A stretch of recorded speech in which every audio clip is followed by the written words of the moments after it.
नमस्कार दोस्तों, dear learner में आपका फिर से बहुत बहुत स्वागत करता हूं।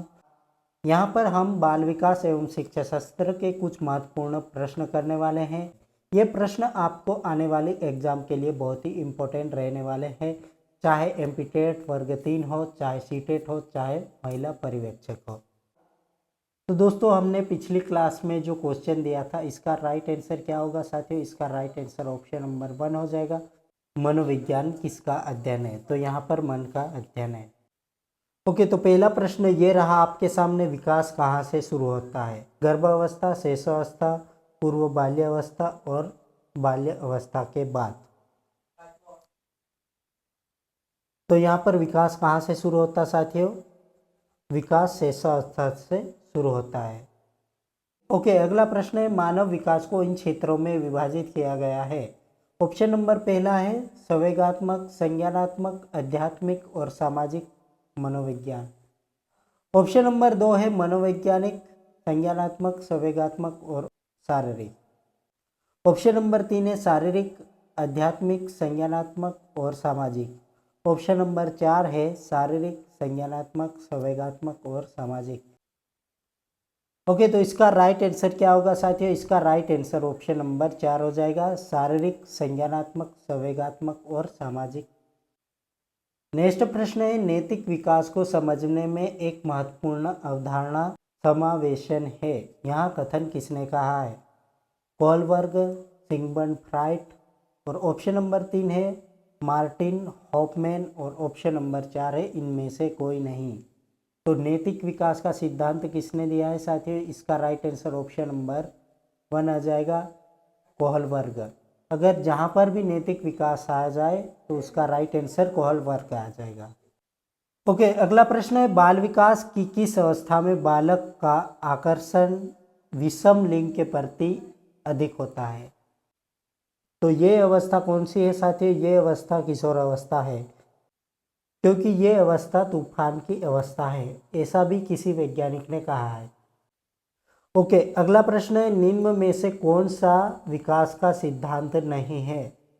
विशिष्ट से सामान्य क्रियाओं का सिद्धांत। ऑप्शन नंबर 2 है निरंतर का सिद्धांत। ऑप्शन नंबर 3 है विभिन्नता का सिद्धांत। ऑप्शन नंबर 4 है एकीकरण का सिद्धांत। यहाँ पर निरंतरता का सिद्धांत, विभिन्नता का सिद्धांत, एकीकरण का सिद्धांत। ऑप्शन नंबर पहला है कि विशिष्टता से सामान्य का सिद्धांत, ये नहीं है। तो इसका राइट आंसर ऑप्शन नंबर पहला हो जाएगा। ओके, अगला प्रश्न है, जीन पियाजे के अनुसार संज्ञानात्मक विकास के किस चरण पर बालक वस्तु निष्पादन को प्रदर्शित करता है? ऑप्शन नंबर पहला है औपचारिक संक्रियात्मक चरण। ऑप्शन नंबर 2 है संवेदीगामक चरण। ऑप्शन नंबर 3 है पूर्व संक्रियात्मक चरण और ऑप्शन नंबर 4 है मूर्त संक्रियात्मक चरण। तो क्या आंसर होगा साथियों? तो यहाँ पर पियाजे के अनुसार मूर्त संक्रियात्मक चरण को प्रदर्शित करता है। ओके, अगला प्रश्न है, बच्चों के बौद्धिक विकास के 4 विशिष्ट चरणों को प्रतिपादित किया है कोलबर्ग के द्वारा, एरिक्सन के द्वारा और ऑप्शन नंबर 3 है स्किनर के द्वारा। ऑप्शन नंबर 4 है पियाजे के द्वारा। तो बौद्धिक विकास के 4 विशिष्ट चरणों को प्रतिपादित यहाँ पर किसने किया है? तो ये भी पियाजे ने किया है। ओके, अगला प्रश्न है, निम्नलिखित में से किस चरण में बच्चे अपने सवय वयस्क समूह को सक्रिय सदस्य बन जाते हैं? तो यहाँ पर कौन सी उम्र होती है? किशोर अवस्था होता है, और यहाँ पर किशोर अवस्था को झुंड की अवस्था भी कहते हैं। ओके, अगला प्रश्न है, विकास को साकार करने वाली पर्यावरण कारक में निम्नलिखित में से किसके अलावा शामिल है?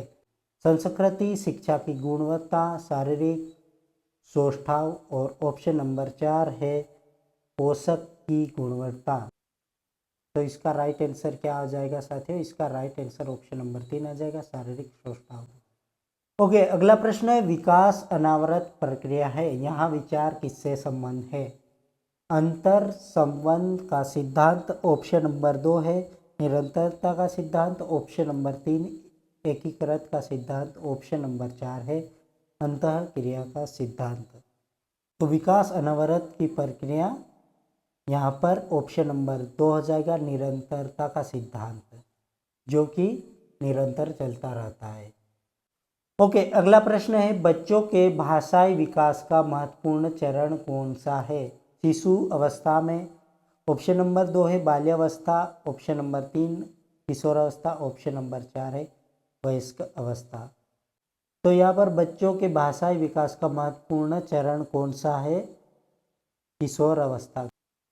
ओके, अगला प्रश्न है अल्बर्ट बंडूरा के द्वारा दिया गया कथन के बारे में आपको बताना है। दंड का भय सकारात्मक नैतिक विकास की कुंजी है। ऑप्शन नंबर 2 है अच्छी शिक्षा सकारात्मक नैतिक विकास की कुंजी है। ऑप्शन नंबर 3 है स्व नियमन सकारात्मक नैतिक विकास की कुंजी है। ऑप्शन नंबर 4 है अमूर्त तर्क सकारात्मक नैतिक विकास की कुंजी है। इसका राइट आंसर ऑप्शन नंबर 3 आ जाएगा, स्व नियमन सकारात्मक नैतिक विकास की कुंजी है।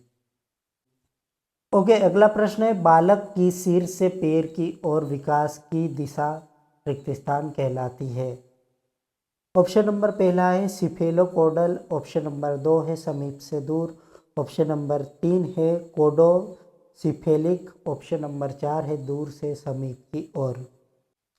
तो एक बालक को सिर से पैर की ओर विकास करते हैं उसे क्या कहते हैं? सिफेलोपोडल कहते हैं। ओके, अगला प्रश्न है प्रारंभिक शिशु देखभाल एवं शिक्षा को यहाँ पर क्या कहा गया है? ICDS, ECCE, ऑप्शन नंबर 3 है MDMS और ऑप्शन नंबर 4 है DIET। तो यहाँ पर प्रारंभिक शिशु देखभाल को ECC कहा जाता है। ओके, अगला प्रश्न है किशोर अवस्था बड़े संघर्ष तनाव तूफान तथा विरोध की अवस्था है, यह कथन किसने कहा है? इसका राइट आंसर आपको कमेंट बॉक्स में कमेंट करना है साथियों। ऑप्शन नंबर पहला है रस्मफील्ड का, ऑप्शन नंबर 2 है E.A. किलपेट्रिक का, ऑप्शन नंबर 3 है समीसन का, ऑप्शन नंबर 4 है स्टैनली हॉल का। ज़्यादा से ज़्यादा कमेंट करें साथियों। तो thank you for watching. Video को ज़्यादा से ज़्यादा शेयर करें, वीडियो को लाइक करें। अगर आप हमारे चैनल पर नए हैं तो चैनल को सब्सक्राइब करें। मिलते हैं अगली क्लास में, तब तक के लिए नमस्कार। जय हिंद, जय भारत।